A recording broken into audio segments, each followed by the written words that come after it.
Hello दोस्तों, नमस्कार। आज मैं आपको भगवान विष्णु का 8वां रूप जो श्री कृष्ण का है उसके बारे में बताना चाहूँगी। जो 8वां भगवान ने जन्म लिया श्री कृष्ण के रूप में द्वापर युग में।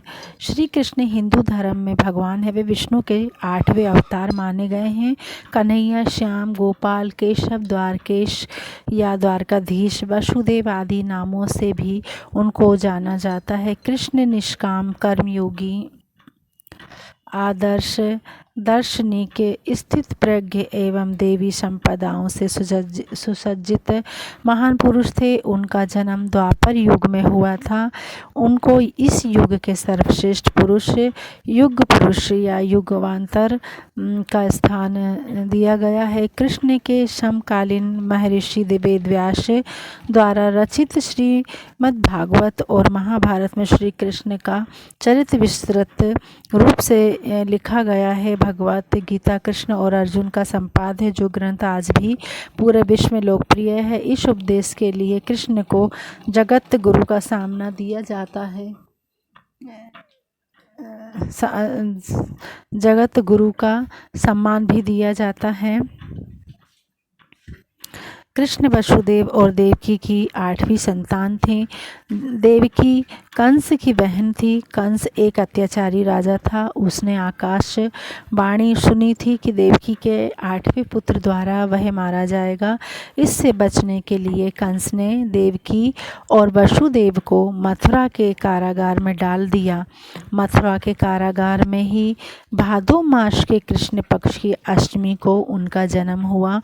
कंस के डर से वसुदेव ने नवजात बालक को रात में ही यमुना पार गोकुल में यशोदा के यहाँ पहुँचा दिया। गोकुल में उनका पालन पोषण हुआ था। यशोदा और नंद उनके माता पिता थे।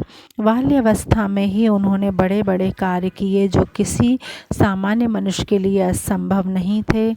अपने जन्म के कुछ समय बाद ही कंस द्वारा भेजी गई एक राक्षसी पूतना का वध भी किया। उसके बाद सक्टासुर,